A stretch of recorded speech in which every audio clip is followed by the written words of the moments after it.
So one of the days in particular that I will like never forget is the day when my uncle, my dad's so-called brother, I guess, showed up to our home, and my mom was at work, single mom, um, and I'll just never forget him almost like examining my body, just scanning me, and asking me different questions. I mean, can you believe, like, I think I was literally in middle school, maybe actually high school, eighth, ninth grade, and having this grown man ask me why I wanted to meet my father. And it just, I mean, even to this day, there are certain things that have made me feel like certain things I've had to work through that have attempted to make me shrink. And that was a very significant moment in my life where I felt like, kind of like the cartoons that you watch where someone, they take the red pill or the blue pill and all of a sudden they're just a complete, kind of like the Ant-Man, right? And recently having this old wound resurface, um, it was a moment where I almost felt a little bit of anger, but I've learned as an alpha woman, like if you're an alpha woman, alpha women typically, like our moms were single moms. I mean, we that's our background, right? We come from a family of other single mothers, right?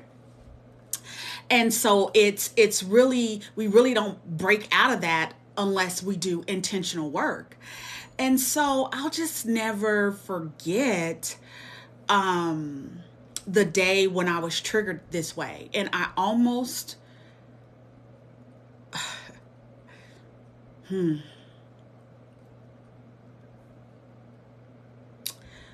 I cried so hysterically that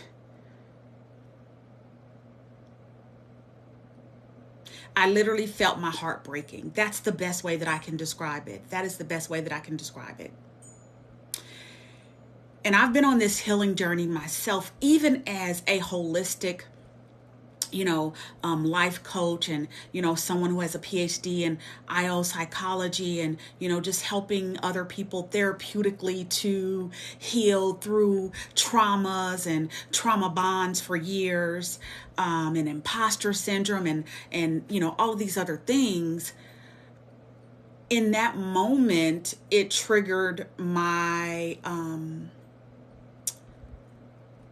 worthy, am I worthy, am I good enough kind of emotions.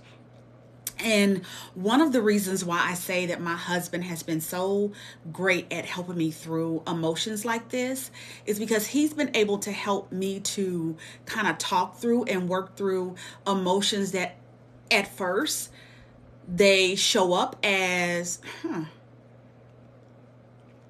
you got a lot of fucking nerve, you know what I mean? And then they can turn into like anger and disdain, um and I've learned through that healing relationship with him, and who God has placed him in my life to be able to work through and process the anger into the depths of my very soul and being, to almost have that conversation that I would have with my kids when they were little. To it's like, I call it the and then conversation, right? It's like, I felt this way, and then it caused me to feel this way, and then I remembered, and then I also recalled, and then until I run out of and thens, right? And I think that's so necessary to do, because when we hold on to the rage and we hold on to the frustration, what I've learned throughout my experience of doing this for over 30 years, and I mean, I've coached hundreds and thousands of men and women, I've learned that that rage can be so harmful to us in ways that are unhealthy, in ways that cause us to be sick, in ways that even after 30 years, y'all, I find myself peeling back the layers sometimes, because what I've learned and what I'm learning about those emotions and emotional, when an emotion is reactivated, is it is like this thing that this dis-ease that just lies dormant on the inside of us, right? It just lies dormant on the inside of us. And there's certain experiences that we go through that reactivate that. And when people say healing is a gift and that forgiveness is for us, the way that I always used to go, shut up. Like, shut up, all right? Because it sounds very intelligent to say that. But then I learned through processing emotion and grieving what my hopes and my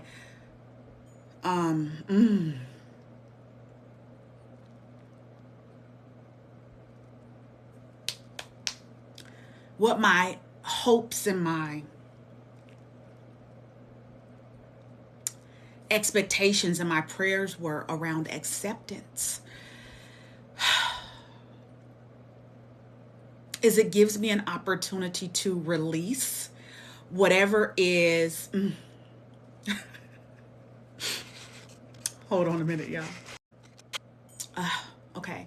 It really gives me an opportunity to release whatever it is that's coming up for me, that if I hold on to it, it's like a volcano that erupts.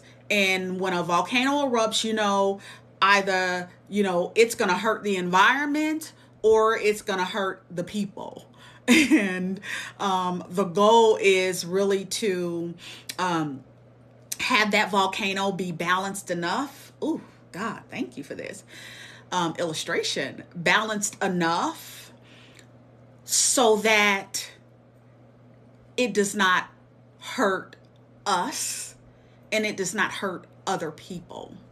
And so whenever you feel mad or sad, and whenever I feel mad or sad, or, especially having this type of trigger come up for me, it, for me, is a reminder of a gift that is literally sitting at my door, like the Amazon packages. I know we're not shopping Amazon right now, but like the packages at the door during holiday season, that you are really excited to open, and that you wouldn't dare just leave hanging out on your porch for someone to steal or for someone to rob you of something that you paid a very, very dear price for. Whoo, Jesus.